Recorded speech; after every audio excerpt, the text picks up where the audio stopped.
Welcome students. इस video में मैं आपको चार्जेस के बारे में बताऊंगा, कैसे हमें पता चला पॉजिटिव और नेगेटिव चार्जेस के बारे में।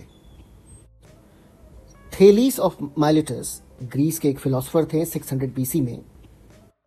उन्होंने कुछ एक्सपेरिमेंट्स किए और उसमें से एक फेमस एक्सपेरिमेंट है कि जब एम्बर को रब किया जाता है किसी भी सॉफ्ट मटेरियल से, तो उसके बाद एम्बर चार्ज्ड हो जाता है और एम्बर अट्रैक्ट कर सकता है बिट्स ऑफ ऑब्जेक्ट्स, बहुत छोटे छोटे लाइट ऑब्जेक्ट्स को, सच एज फर को, फेदर को या हेयर को। द नेम चार्ज और चार्जेस की प्रॉपर्टीज क्या हैं, ये सब जानने में काफी टाइम लगा है। तो 600 बीसी के बाद बहुत वक्त तक बहुत माइन्यूटली ऑब्जर्व किया गया, एनालाइज किया गया। और एक जो घर में भी आप एक्सपेरिमेंट कर सकते हैं कि अगर आप दो ग्लास रॉड्स को अगर रब करते हैं वुल से या सिल्क से, और रब करने के बाद अगर दोनों ही ग्लास रॉड को अगर आप नज़दीक लाना चाहें, तो यू विल फाइंड कि ये दोनों एक दूसरे को रेपेल कर रहे हैं। या सिल्क के भी टुकड़े को अगर आप पास लाना चाहें तो आप देखेंगे कि ये भी रेपेल करते हैं एक दूसरे को। और अगर एक ग्लास रॉड और अगर कोई रब जो वुल था या सिल्क क्लॉथ था, अगर उसको पास लाना चाहें तो दे अट्रैक्ट ईच अदर। इस एक्सपेरिमेंट से हमें पता चला कि चार्जेस क्रिएट होते हैं फ्रिक्शन या रबिंग के बाद, और ऐसे चार्जेस दो तरह के होते हैं। और जो दो तरह के चार्जेस हैं, बहुत दिनों तक इसके बारे में इसका कोई नेम नहीं दिया गया था। तो सपोज जो ग्लास रॉड पे जो चार्ज है, उस तरह के चार्ज को बोला गया कि लाइक चार्जेस जो है, अगर दो तरह के चार्जेस एक ही जैसे हैं तो लाइक चार्जेस रिपेल, एक दूसरे को दूर करेंगे। और जो अनलाइक चार्जेस हैं, सपोज ग्लास रॉड और सिल्क क्लॉथ या वुल के ऊपर दो अलग अलग तरह के चार्जेस हैं, तो अनलाइक चार्जेस अट्रैक्ट। और फिर ऐसा भी देखा गया कि अगर आप ऑब्जेक्ट्स को कांटेक्ट में ले आए, टच कर दें, तो टच करने के बाद जो भी चार्जेस डेवलप हुए थे इन दोनों ही ऑब्जेक्ट्स पे, वो चार्जेस क्या हो जाएंगे, लूज हो जाएंगे। इसके बाद ऐसा कोई चार्जेस उस पर रहेगा नहीं, और जब वो लूज हो जाएंगे तो उसको बोला जाएगा चार्ज जो है वो न्यूट्रलाइज हो गए।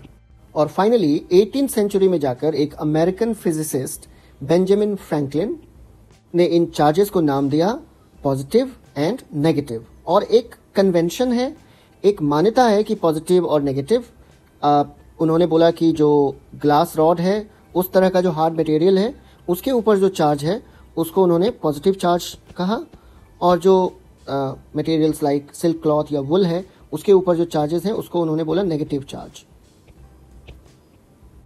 सो फाइनली इसमें एक इंपॉर्टेंट बात यह है कि पॉजिटिव एंड नेगेटिव एक तरह का कन्वेंशन है जो कि यूनिवर्सली पूरी दुनिया में एक्सेप्ट किया जाता है। आप पॉजिटिव को नेगेटिव भी कह सकते हो या नेगेटिव को पॉजिटिव भी कह सकते हो, और उसके बाद भी फिजिक्स का लॉ जो है वो वर्क करेगा, आपके सारे कैलकुलेशंस, इक्वेशंस सॉल्व हो जाएंगे।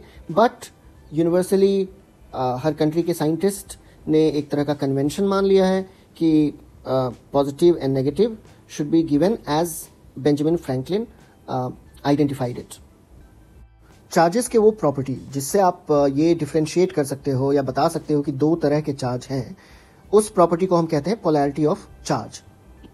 तो पोलैरिटी ऑफ चार्ज क्या है? ये जो दो स्टेटमेंट हैं कि like charges repel and unlike charges attract, ये दो प्रॉपर्टीज हैं जिससे हमें पता चलता है कि ओके, दो तरह के चार्जेस हैं, और इसी प्रॉपर्टी को हम कहते हैं polarity of charge.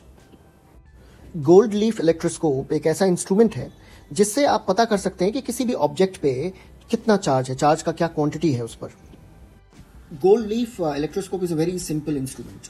Left hand side में जो मॉडल आप देख रहे हो, ऐसा मॉडल आप घर पे बना सकते हो, और जो राइट हैंड साइड में है, ऐसा आप ज़्यादा, ये कमर्शियल मॉडल है, you can buy it from the shop या ऑनलाइन इसे परचेज कर सकते हो आप। तो इस मॉडल में, इस इंस्ट्रूमेंट में बहुत ही सिंपल सा लॉजिक काम करता है। आप एक बॉटल लेते हो, ग्लास का बॉटल लिया गया है। ग्लास का बॉटल इसीलिए लेते हैं क्योंकि ग्लास इंसुलेटर होता है, ग्लास से इलेक्ट्रिसिटी कंडक्ट नहीं होता, सेफ है इसीलिए। और ऑल्सो कि आप ग्लास के थ्रू देख सकते हो कि अंदर हो क्या रहा है, ठीक है। तो उसके बाद क्या होता है, एक मेटल का रॉड है जो कि आप देख रहे हो अंदर, और मेटल के रॉड के बॉटम पे जो ये पतला सा स्ट्रिप देख रहे हो दो, यह गोल्ड का बना होता है। गोल्ड स्ट्रिप इसीलिए लिया जाता है क्योंकि गोल्ड को बहुत ही पतला किया जा सकता है, बहुत ही थिन किया जा सकता है, और गोल्ड के इस प्रॉपर्टी को और मेटल के इस प्रॉपर्टी को हम बोलते हैं डक्टिलिटी।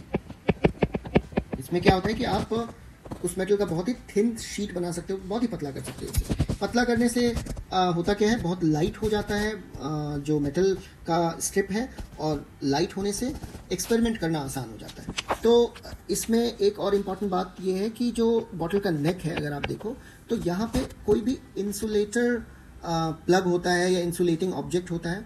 इंसुलेटर्स वैसे ऑब्जेक्ट्स होते हैं जिससे इलेक्ट्रिसिटी जो है वो पास नहीं कर पाती है। तो ऐसा हम इसलिए करते हैं क्योंकि हमने जो मेटेलिक रॉड डाला है वो जो इलेक्ट्रिसिटी है सिर्फ उससे पास कर पाए, इसीलिए हम एक इंसुलेटर डालते हैं चारों तरफ। ऑलराइट, अब जो मेटल रॉड है अगर उसको हमने टच कर दिया किसी भी चार्ज ऑब्जेक्ट से, तो किससे, चार्ज ऑब्जेक्ट से, अगर चार्ज ऑब्जेक्ट से टच किया तो चार्ज क्या होगा, वो फ्लो होता जाएगा, पॉजिटिव या नेगेटिव कोई भी चार्ज हो सकता है, वो फ्लो होता जाएगा और फाइनली वो इस गोल्ड लीफ में फ्लो होगा।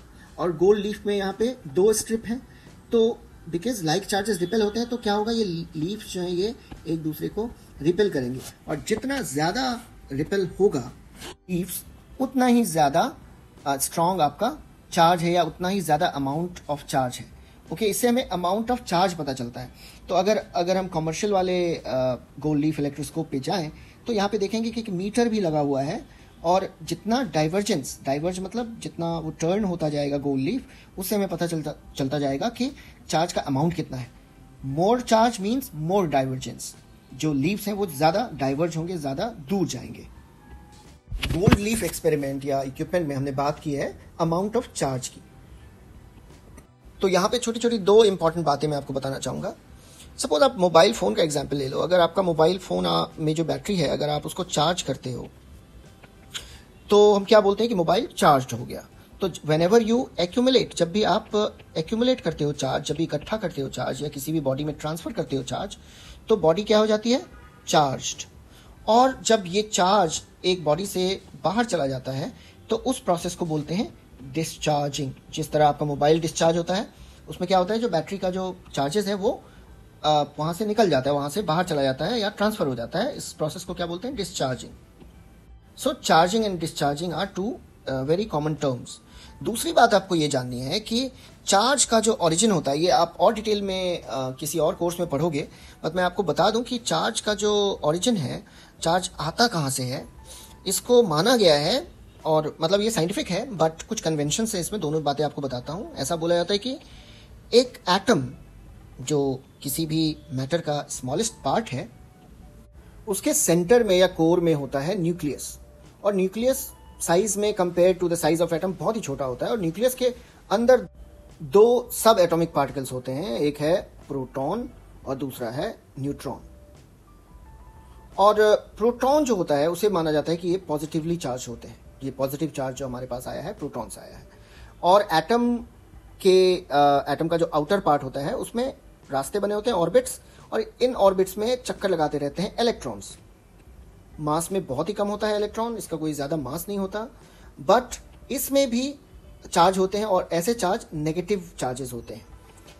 चार्जेस की बात करें तो प्रोटॉन पे जो चार्ज है, अगर प्रोटॉन पे चार्ज को हम EP से डिनोट करें तो इस चार्ज को हम मानते हैं कि पॉजिटिव होता है ये, और इसका अमाउंट होता है 1.6 × 10⁻⁻19 कुलाम। और कुलाम एक यूनिट है जिससे हम चार्ज को मेजर करते हैं। इसकी बातें और आगे डिटेल में हम पढ़ेंगे, बट अभी के लिए आप इतना जान लें कि प्रोटॉन पे चार्ज होता है 1.6 × 10⁻19 कुलाम।